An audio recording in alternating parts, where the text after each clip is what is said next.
Good afternoon, everyone, and thanks for being here. As you know, a couple of weeks ago, I vetoed H-141, the Budget Adjustment Act, and I did it for basically two reasons.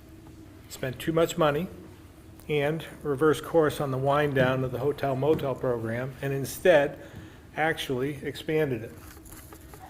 My veto shouldn't have come as a surprise to anyone, because along with my team, I've been voicing my concerns about the bill ever since it was first taken up in the House.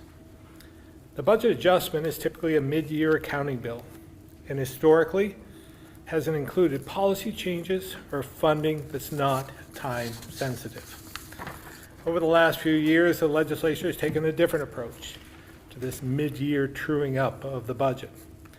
And although my team has been at the table offering a path forward every step of the way, they chose to move forward without those changes. However, after the veto, they did agree to move some of the extra spending to next year's budget. To me, that wasn't really much of a compromise, because I didn't say no never to their proposals. I said, let's consider them when debating the full budget. And as it turns out, they found that some of the spending wasn't needed and ended up not including some of that spending in the House version of the big bill. It's now heading to the House for further debate. And given the uncertain times in Washington, we need to be fiscally responsible and not spend needlessly, especially when we don't know what federal funding or programs will actually be cut. My other objection to the budget adjustment was expanding the failed hotel motel program, which was especially concerning after the legislature just 10 months ago voted to wind it down, not eliminate it like most other states have done after the pandemic, just downsize it a bit. Now, we know the hotel motel program hasn't been good for the people in it. Since 2020, there have been 135 deaths. And Vermont is the only state in the region that continues to operate a hotel motel program at this scale. But I also recognize the significant housing shortage we face in Vermont, which is why I offered 3 different proposals, compromises, to the legislature to continue to wind the program down while keeping kids and the most vulnerable enrolled. And from my perspective, that offer is still on the table. The bottom line is, extending this program costs a lot of money, like $40 to $50 million every year, and doesn't serve the people very well in it. We need to focus on real solutions, like building shelter capacity, so those who are experiencing homelessness have a place to go and can get the help and wraparound services they need to get back on their feet and into permanent housing. We also need to focus on quickly adding more housing, which Secretary Curley will talk about in a minute. If housing is truly the crisis we say it is, it's important to take it seriously and invest in the programs that deliver the results we need right now, not 5 years from now, while also actually addressing the regulatory barriers that slow down, stop, or drive the cost of new housing up. So with that, I'll turn it over to Secretary Samuelson.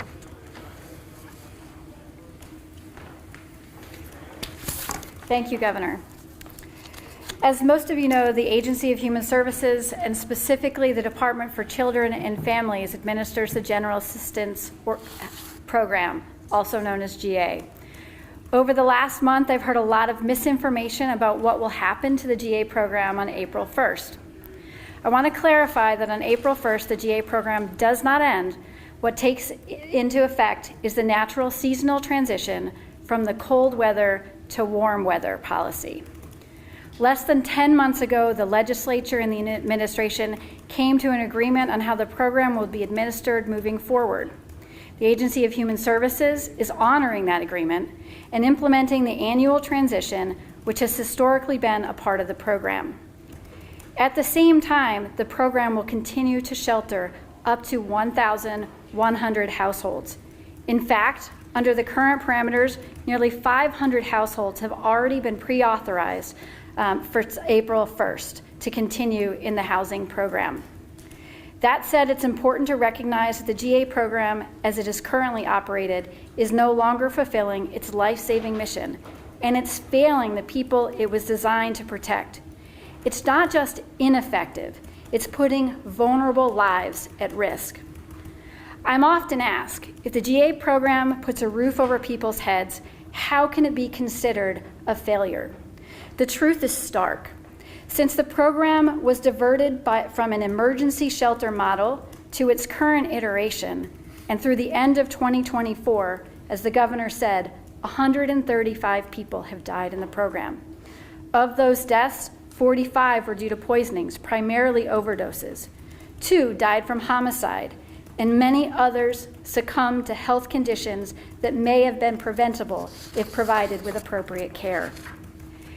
In 2024 alone, 29 lives were lost. Not included in these numbers yet, over a 2-week period in 2025, 3 people died. These numbers are not just statistics. They are a painful reminder that the program is failing to protect the people it was intended to serve. If we saw this many deaths in any other program, there would be a demand for change.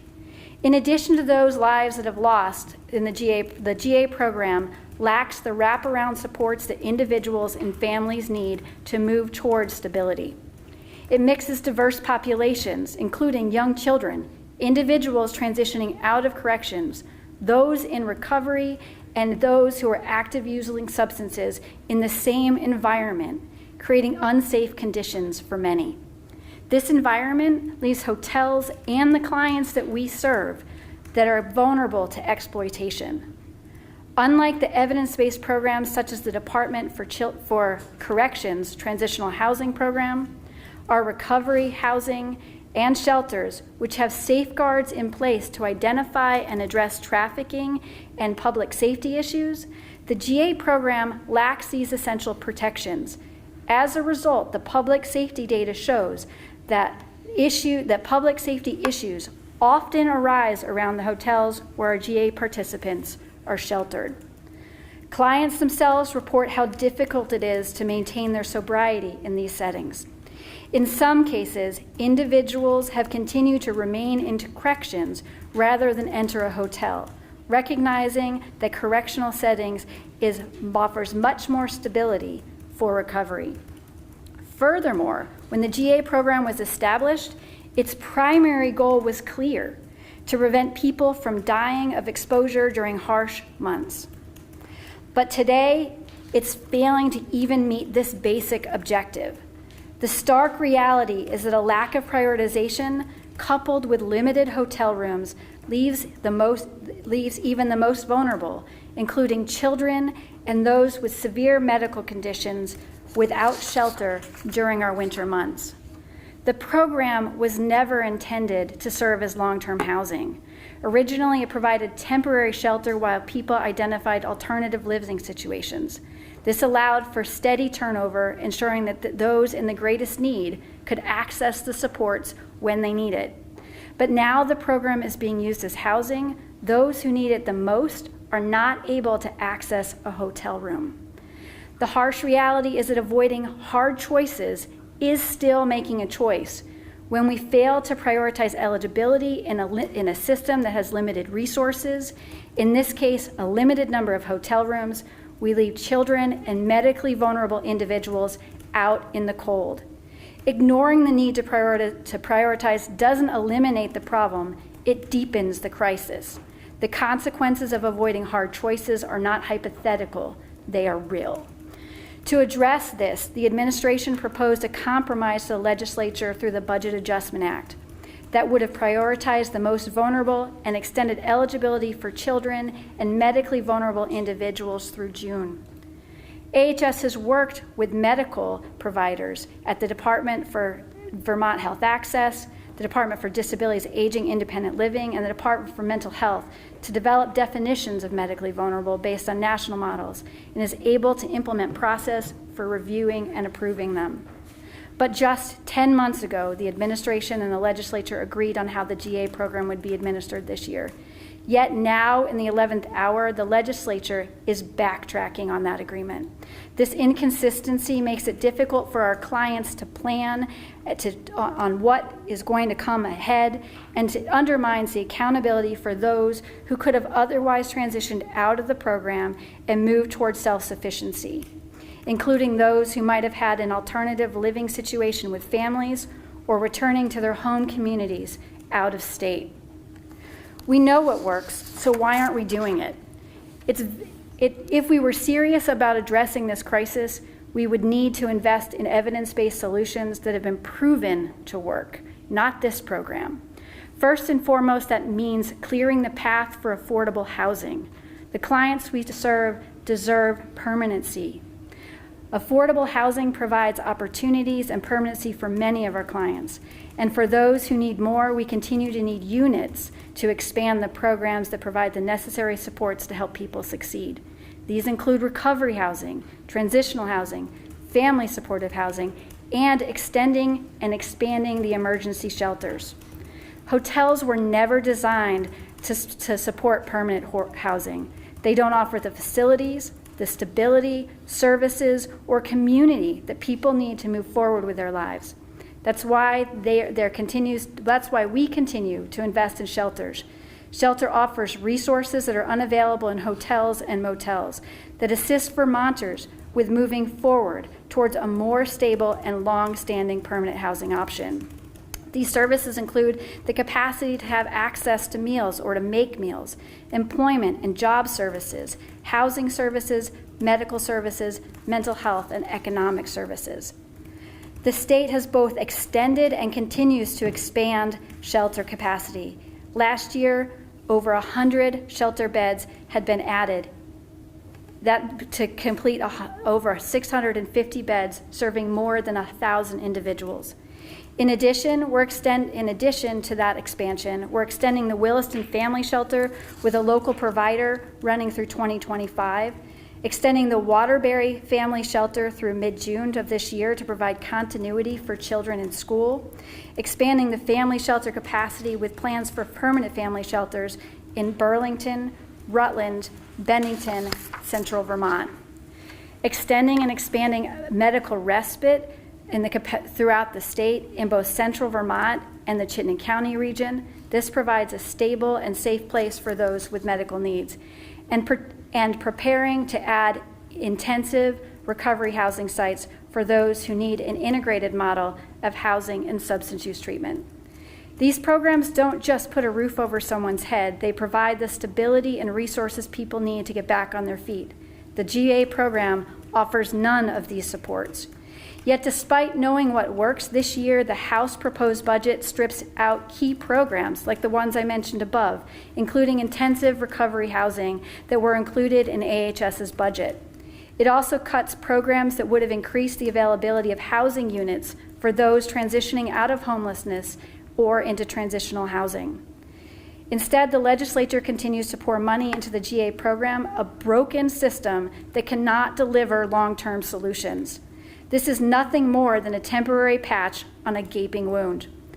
We need to invest in long-term solutions, not short-term Band-Aids. The bottom line is this: we cannot keep making last-minute alterations and throwing money at a program that is failing to protect the most vulnerable. It's time to shift our resources towards long-term solutions that address the root cause of homelessness, the lack of affordable housing units, and a need to create sustainable pathways out of crisis. This is a moment for leadership. We face a clear choice: continue down the current path, which costs lives, or invest in proven solutions that can save them. The time for action is now. Lives are at stake, and the cost for inaction is too high.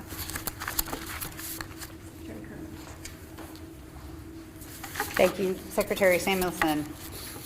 As many of you know, the Department of Housing and Community Development is within the agency that I lead. DHCD, as we call it, focuses on housing policy and supporting unit generation. DHCD doesn't build homes, it doesn't operate shelters, and it doesn't provide services to those who are unhoused. I'm here today to discuss Vermont's housing crisis and how incentivizing the creation of more housing will benefit all Vermonters, including those who are unhoused. Vermont needs 36,000 more homes by 2030. That will help the homeless population by increasing available housing stock, provide more options for homebuyers and renters, and put downward pressure on prices across the spectrum. Adding inventory also leads to higher grand lists, which in turn helps municipalities pay for essential services and quality of life initiatives, and adds more taxpayers to lower the tax burden on each home. The DHCD team works passionately to increase Vermont's housing stock by supporting efforts to add new apartments, condos, single-family houses across the economic spectrum in every corner of Vermont. They also work to bring units back online that have fallen into disrepair and out of productive use.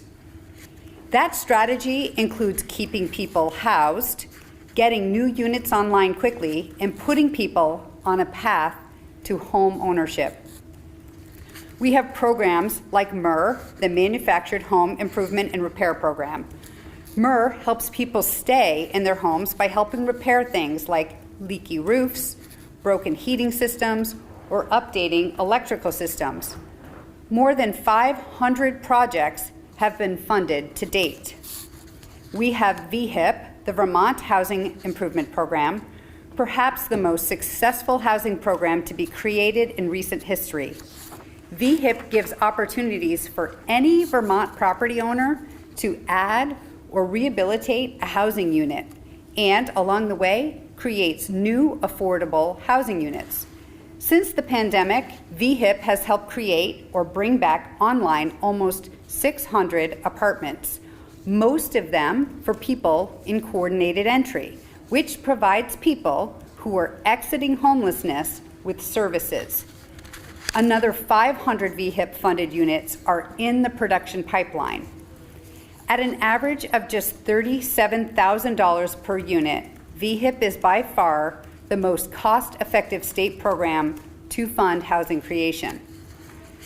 The $4 million of base funding requested in the governor's budget would reliably produce nearly 100 units of housing every single year in all corners of Vermont, especially in places like Rutland and Caledonia counties where we see greater portions of housing stock that have fallen offline.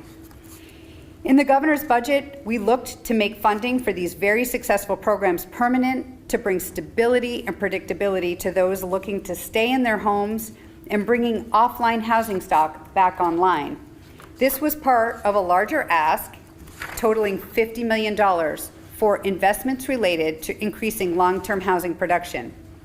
Instead, the legislature is signaling once again they are only willing to offer temporary solutions rather than committing to the sustained investments needed to address Vermont's housing crisis. By choosing one-time funding for programs like VHIP instead of the permanent support we recommended, the legislature is undermining a proven program that restores desperately needed permanent housing units. At last check, lawmakers reduced $16 million from 4 programs, including 2 that were successfully piloted by VHFA, the Vermont Housing Finance Agency, the Missing Middle Home Ownership Development Program, and the Rental Revolving Loan Fund. They trimmed the allocation for the Vermont Infrastructure Sustainability Fund, which is intended to provide low-interest loans to build infrastructure to serve housing projects. And they've chosen to effectively eliminate the state brownfields revitalization program. Since October of 2021, that program has helped clean polluted sites and led to the creation of 700 homes, many of them deemed affordable for people existing homelessness. Yet rather than continuing to invest in proven, transformative programs, lawmakers have chosen to shut them down. We're asking the Vermont legislature to please invest in the future. While we cannot afford to buy our way out of this housing crisis, we must leverage what we can to ensure that we're bringing every building partner to the table to fix dilapidated houses and apartments and to construct new ones where communities are committed to adding new housing. Housing generation will increase affordability for all of us and contribute to Vermont's long-term success. By investing in housing now, we are investing in Vermont and Vermonters for generations to come. Thank you. Back to the governor. I'm going to just grab these notes. You want your notes? We'll open up to questions. Governor, I can hear Brenda Siegel right now saying that, sure, it's a temporary patch and a gaping wound, but a temporary patch is better than no patch at all. What is the better right now alternative for people who are currently using these services? Well, again, we've been hearing the same dialogue over a number of years. It doesn't seem to change. It's like Groundhog Day. Every year we go through this same approach where the sky is falling and we need to do more, not less. We need to invest more money, not less. And, the well's running dry, especially when we see all of the impacts. We don't know what they're going to be, but we anticipate there'll be some pressure on our budget in the state due to federal cuts. So with that in mind, we have to prioritize. We feel that, again, with the hotel-motel program in particular, that warehousing people isn't healthy for them. We believe that we need to have eyes on them, much as we've learned in some of the family shelters, where we can engage with them. We can find out what their needs are and help them get to a better place. And we've seen we've had a lot of success stories in that situation. So we think congregate emergency shelters are the answer. We also need to do, in this situation right now, we want to take care of the most vulnerable, and we've offered to provide a pathway to doing that with families in particular. I'm sensitive to that. Those who are in school, we don't want to uproot them. And those who are medically impacted, those elderly and medically impacted, we want to protect them. Those are truly the most vulnerable. Again, the reality is when this is all said and done, if we do nothing, and I still hope that the legislature will do something with their second budget adjustment. The House did not, but the Senate could add some criteria that we could agree to, and then we could get through this. Because I still want a budget adjustment, and I still believe there's a need to protect some of those most vulnerable. But having said that, if nothing happens, and we do absolutely nothing, we'll still have 1,000 households. We'll have 1,000 motel and hotel rooms rented come April 2nd. So it's not as though we're shutting the door completely. We've heard that dialogue for quite some time, that we're shutting down the program, and that's just not the case. It's not true. But we are downsizing, as we agreed to just a short 10 months ago. So there is a path forward. I know that the time is running out, and we're working on other solutions that could be put into place, but I still hope that we come to some resolution with the Budget Adjustment Act.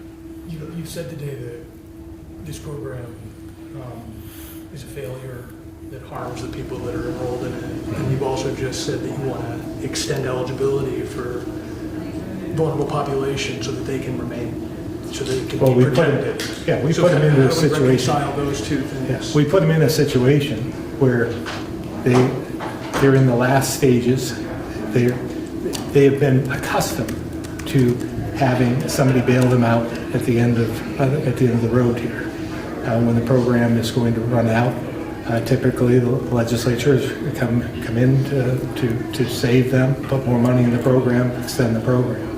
and they're anticipating that now. So we're in a situation where we have families, again, that have kids in schools. We're right at the end of the school period. I would anticipate that some of those, even if they went to live somewhere else, may not enroll in another school at that point. So we want to avoid that.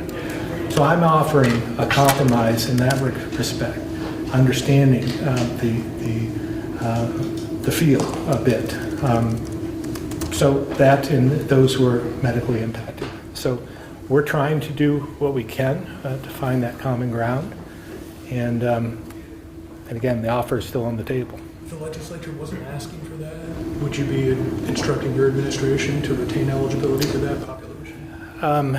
If we were fully intending to follow through on the legislation, the law that was passed last 10 months ago. So I can't say that we would be offering that at this point in time, to be perfectly honest. So you feel like your position on the merits of that? I think that there's a agreement have smaller changed? population, yes. I think that we zeroed in. I am sensitive to that. Not everyone is, but I am sensitive to that. But that's something you've come to Yes. in the 10 months since. So I think Not in the 10 months since. No, just in the last, month, 2 weeks. But when you signed on to that agreement, the grand bargain last year, the way it was structured would see these families that you're saying you now want to protect from being exited, they would be out, right? Yes, And you're saying now, I actually don't think that's a good idea for them to be out. right, at this late stage. Right. So it seems like you're framing the legislature's change of opinion on this as some threshold deficiency in their argument. And I'm saying there's a compromise. I'm saying we can take care of what we see as the most vulnerable, what I see as the most vulnerable. So I'm saying there's a compromise. Has your position shifted since the legislature came to you with their compromise letter? I didn't see the compromise. What compromise did they make? When they said, we'll give you everything you've asked for, all the Yeah, policy. I think I covered that in my notes, though. Well, I know. I guess mean, I'm that wasn't wondering- much of a compromise because they have the big bill that they could have put it all into, and they decided, hey, maybe the governor's got a point here. Maybe we shouldn't be using all this money. So that wasn't much of a compromise. They didn't compromise on that portion with the hotel motel program at all. And is there any more give from you? I think this is giving a lot. I mean, they haven't even considered that. Governor, following up on what guys started out with, the comments I hear is that, what's the big deal? It's not that much money, we're almost to the It's not end the of- money. Well, we're almost to the end of the fiscal year. Why not, you have a lot more influence this session than you had the last couple of sessions, right? I think that's fair to say. Why not just keep the Band-Aid on for now, get the program the way you want it going forward in the big bell for FY26 and move forward from there? We made the agreement 10 months ago. We should at least try to follow through on a portion of that. This compromise that I'm offering, I think, gets us there. And we still have to, and it will give us an opportunity to utilize this approach because I believe the eligibility needs to be narrowed. So we'll do that right now. And I think that should stick in the next fiscal year. I don't think they're anticipating that they're going to make any changes in that regard. I think it's going to remain the same, in fact, expanded. They're asking for more money than last year. So who's going to pay that? And what program is it coming out of? Because we're not raising taxes. Can you speak to some of the implications you and your administration have identified should there be no VA this year? It's going to be difficult for us, especially in AHS. It's not going to be easy, but we think we can make it through.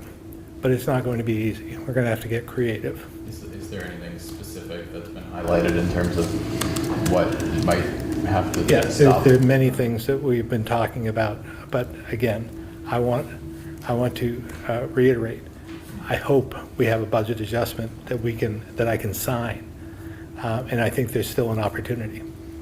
And the House is considering a bill, H91, that would dissolve the motel program and give more funding and authority to community action groups to to respond to homelessness. Is that something that you would support? You know, one of our first compromises, as you might recall, was actually giving money to local municipalities, because I think they have a better feel for the population on the ground.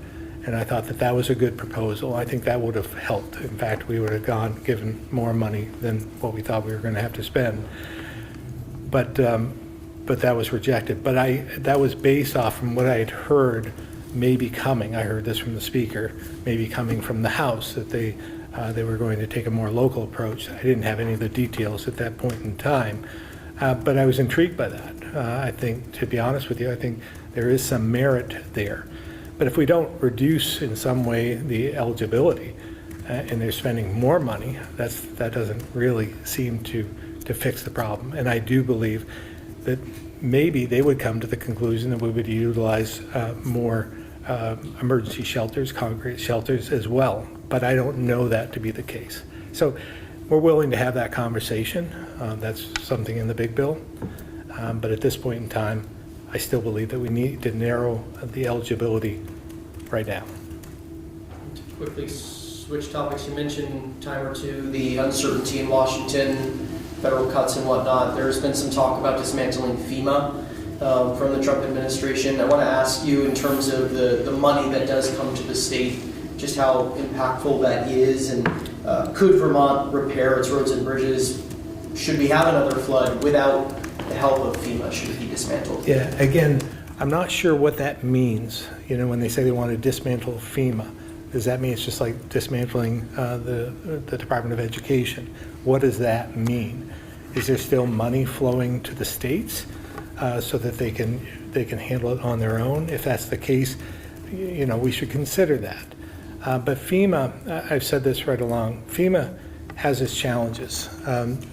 There are opportunities there, I believe, to do better with FEMA.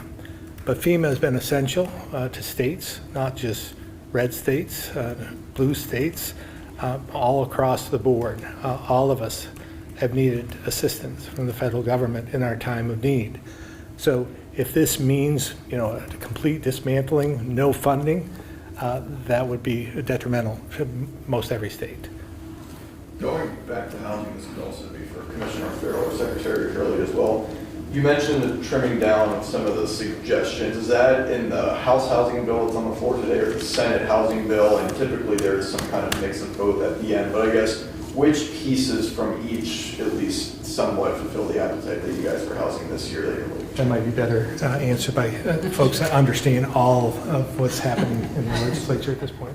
Sure, thanks. So it's really not either the housing bills, and operationally what ends up happening is the appropriations in the policy bills get pulled out and it's contemplated for the big bill. So what's happened so far on the House side and House appropriations, they've gutted a lot of the funding that we've requested. The one that really stings is VHIP, which has been a direct solution for a lot of households exiting homelessness, and the legislature agrees it's been a great solution. And when we've asked this year in the governor's proposed budget for permanent funding for VHIP, they basically said, no, we'll give you a small amount of one-time funding, which makes it basically impossible to administer a program, to staff, for our partners to predict, for landlords to predict. So that gutting of VHIP is just really detrimental, and I can't make much sense of it. You know, beyond that, the cutting of proven VHFA programs, you know, if we're trying to find pathways for people to have long-term rentals and home ownership, I just cannot make sense of cutting those. The governor put forward a budget that funded all of those and did so within our means. So it was a really unfortunate development over in House Approps for their big bill. And Spark didn't seem to make its way this year. I was wondering if you have any idea why or what the future of that could potentially look like. So yeah, Spark, a proposed version of project-based TIF, was one of the project-based TIF proposals that was the administration's proposal. There is a form of project-based TIF now called CHIP, Community and Housing Infrastructure Program, that is included in the Senate's housing bill. It is a very strong program, as it has just passed out of Senate Finance. We are very supportive and encouraged by that. That's a great example of something that will really make it easier for folks that are trying to build new and improve housing. So we're really encouraged by the developments there. And does S-127 also get it right on VHIP and mobile home improvement and repair? In your view? In the policy bill, yes, S-127, as well as the House's housing bill, they did fund all of those programs that we sought funding for, including brownfields. They weren't, in all cases, the same funding amount, but they did seek to fund those. So it was really discouraging to see House Approps take those out. Governor, bigger picture on the federal situation. Folks on tax committees, both the House and Senate, have said they're generally inclined with this no new taxes, no new fees construct that you presented in your budget address. The caveat, they say, is if things are as bad or worse as we think they might be come late May, early June, there's a scenario where they could see the necessity of raising state revenues. I'm sure. Yeah, that's a knee-jerk reaction out of the legislature typically, is to raise a tax. You know, they say in the face of potentially hundreds of millions of dollars in cuts from the federal government. I guess my question to you is there a scenario in which cuts to federal funding are so severe that you are willing to at least entertain raising state revenues in order to offset some of those losses? I'm not prepared to answer that at this point in time, but I will say, this is what I've been warning about. When they were raising the payroll tax, for instance, I said, you're using up, every time they came up with another tax or fee and increase here and there during the good times, I said, you know, there's going to be a time when you're using up all our taxing capacity, and we may need that at some point. Payroll tax is a terrible idea. And this is coming to fruition, I believe. We've used that up, and we should not expand upon that because it's going to be detrimental to our economy. So we'll just have to, you know, look at every opportunity we can. We'll have to determine where we can make some cuts, not do certain programs. It's going to be, we'll see the magnitude of this. Because we don't really know what it is, but when and if that comes, we will be looking internally to try and fill the gaps. And you say the question of whether or not to raise state revenues is not one you're willing to answer right now. Why is that not something that... Because I don't think that we need to at this point. I think we're talking about what ifs, and at this point in time, we don't know what's going to happen. So. I'm sure there's nothing you'd like better than to hear me say, which I'm not going to say, something about taxes. So I'm not going to entertain that at this point in time. Staying on the topic for a moment, there was news out of Washington about pulling back $11 billion in funding for state health departments. Have you heard anything from the Department of Health about what that could mean for us? I have not, but... Yeah. Yesterday, we received a memo, as did almost all of the states across the country, stating that they were going to pull back COVID-era funds effective on March 24th. We're still much of those funds were already expended in Vermont previously. We're now trying to evaluate what the magnitude of that impact is here on Vermont. We do know that what they were coming after were things like things that would impact or affect our laboratory, epidemiology, and it's not just the Department for Health, it's also the Department for Mental Health as it came out of SAMHSA related funding. But for right now, we don't know what the magnitude is and we don't know what the impact is, so we'll be able to report out on that in the coming weeks. And was your reading in the memo that you would need to return that money, or was it about money that was unexpended? Okay. And just to clarify, you said you received the memo yesterday, but it was... Effective on the 24th. So the day before. That's correct. Secretary Samuelson, while you're up there, do you have a comparison of the mortality rate for unhoused Vermonters who are in the motel-hotel program as compared to unhoused Vermonters who are not in the motel-hotel program? Yeah, I don't have those numbers in front of me today. We've done some review and investigation to that. I don't know if Kristen or Chris want to comment on that. But what we haven't seen are the same level of mortality among those who are unhoused. So you have that data? We have looked at that data. It's much more complicated to match because in-house Vermonters are not in our programs, but we have reviewed it. It's not per se data, but we have found very few, if any, deaths related to being unhoused. All right, we're going to switch over to the phones now. Ed Barber, Newport Daily Express.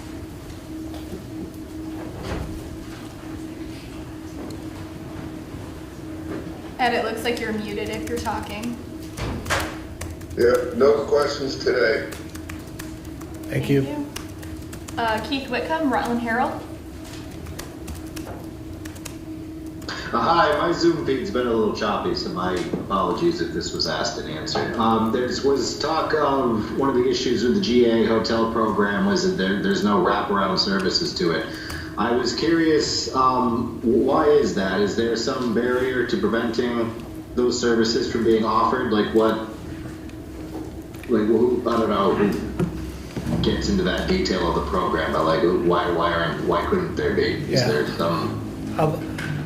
Keith, I'll let the experts answer this, but basically we just can't go into their rooms. We don't have access to their rooms. How about the lobby? Did you put something up in the lobby for them coming out? Yeah. No, Keith, that's a great question because we do know that pairing housing together with units really matters. In this program, we've tried on a number of occasions. The way that it is currently structured is that it is a benefits program. An individual is provided with a hotel room as a benefit. And there is no requirement or responsibility to actually participate in services. We have worked with community organizations, and we do continue to work with community organizations to provide services to those individuals, but it is very different when being a part of a program, you are required and there is accountability for participating and moving forward. When we have had services in the hotel program, for many of the individuals, they have chosen not to engage in those services. And again, it's just simply not a part of the program. And that's why this program doesn't work. It was intended to be an initial emergency sheltering program. It was short-lived, 28 days or less, and it was not designed to be a human services program that integrated both services and a hotel room. I don't know if Commissioner. Sure. I can add a little bit to that, Keith. Maybe using the Cortina as an example, something you're familiar with, I'm sure.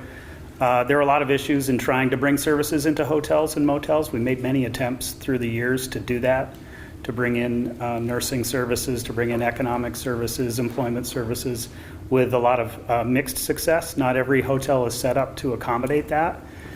We've had a few community organizations that do set up in available spaces in some of the hotels. But it's really challenging. And then in some places, we had providers start to refuse to go because of safety concerns. The Cortina is an example of that.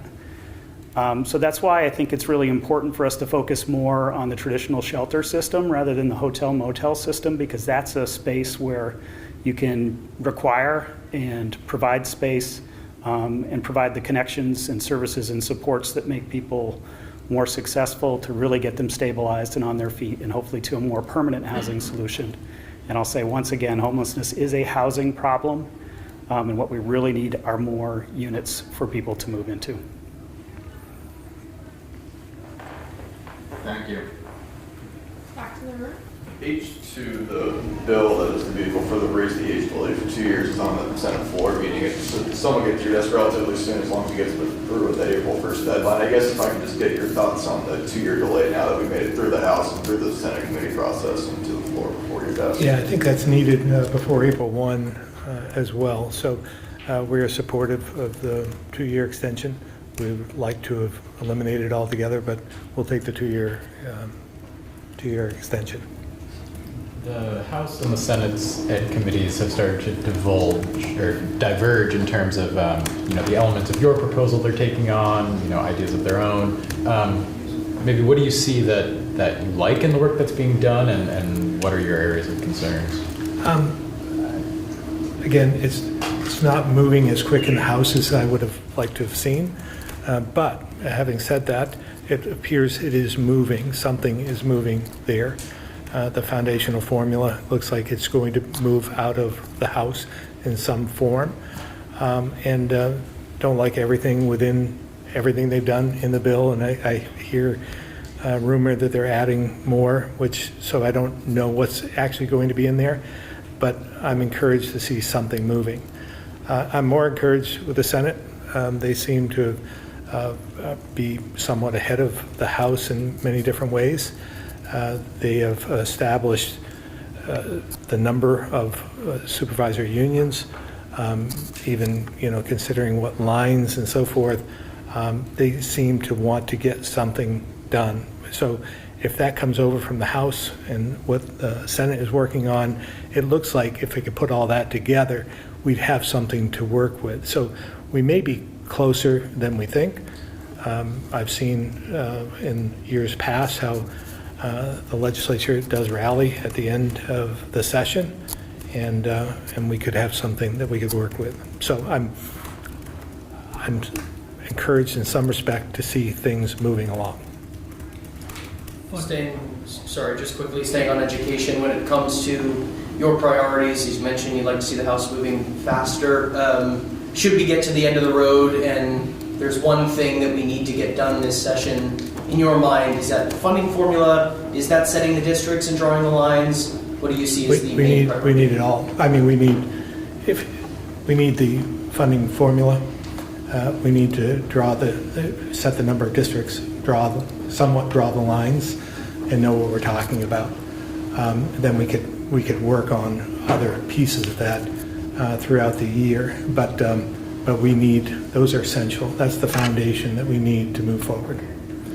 It would be a mistake not to have it. It would put us years behind, not just 1 year, years. Funding for new positions at the Human Rights Commission is something that's now out of the budget adjustment. But is that an appropriation that you would be inclined to support in an FY26 big bill, or something that you would see yourself pushing back against? I can't see, again, without looking at the total picture of what's been included, just picking one thing off, I don't think I could answer that other than to say that's not the highest thing on my radar at this point in time. We have time for one final question. I have a question unrelated to, but an economic question. We'll do this by age, by the way. I'm a guy, I'm not sure who he gets. Oh, he's age older. before beauty, right? Yeah. So I think I'm older. Obviously, some of the chaos coming out of the White House is intentional politically, and we don't know what's going to happen next week. There's supposed to be something, but right now, do we know what the impact on the tariffs and the trade war is to the state economically? Well, again, it depends on what it is. Maybe you could tell us what it's going to be. Energy and agriculture probably are the two big components. Energy, I mean, again, I'm hearing that energy may not be included in that. So energy would have a big impact on us here in Vermont. So it depends. It really depends. The retaliation is a piece that's hard to measure. Yeah, that's part of what I was. I mean, it just is, and so it's hard to answer that question based on we don't have the facts. So there isn't sort of definitive, our energy or feed costs or this or something like that. I can try to tackle. I mean, as the governor said, we don't have like one number, right, to give you an answer on that. And there are pieces of the energy that aren't necessarily included because of the USMCA agreement, and there are others that are impacted. There are some energy providers that are able to negotiate better price contracts, right? So there's so much unknown. And so it's really hard to just give one number. What we do know is that largely, if nothing, if people didn't negotiate or if the tariffs hit, it absolutely would have an adverse impact on our economy, right? People use a lot of energy here, so we know that. So I guess really what we recognize is it does create a lot of uncertainty and added pressure to people that are trying to operate a business. And what our team is doing is we're just trying to be here for them and support them and getting questions answered. A lot of people that do import-export work with brokers who answer a lot of their questions, but we have a team right here at the agency that do, we actually have a director of recruitment and international trade who works with U.S. Commercial Services, which is an arm of the U.S. Commerce Department, Tim Tierney. So we have people right on staff that are working closely with our businesses. So really what we're trying to do is get timely answers for people and helping them, navigate those challenges. But it is really hard to just put a number on it for Vermont. As the governor said, it's so fluid, and we're expecting more change next week. So So wish I could. nothing measurable yet. Yeah, I wish I could give you an answer, but it's the best we got. Okay. Thanks. Thank you all. Let's say really quickly, if one more, if possible. Can I break the rules really quick? Just when it comes to the Haskell Library, do you have any thoughts on what's going on up there? From what I've heard, again, and I don't have all the specifics on that, opening up another entrance on the Canadian side and having an entrance on, which is what I thought we had, on the U.S. side, and seems reasonable to me. I don't know what the dust-up is about, so we'll see. So on Sunday, Montpelier police arrested 4 more juveniles from Massachusetts on drug and assault charges. Given Vermont's shortage in youth custody beds, I'm wondering where those 4 youthful offenders are now, and in fact, are they still in custody? Adam Silverman didn't know, so I'm asking you. Now, if Adam didn't know, then I don't know how I would know. I honestly don't know. At this point in time, it's probably in the hands of the state's attorney.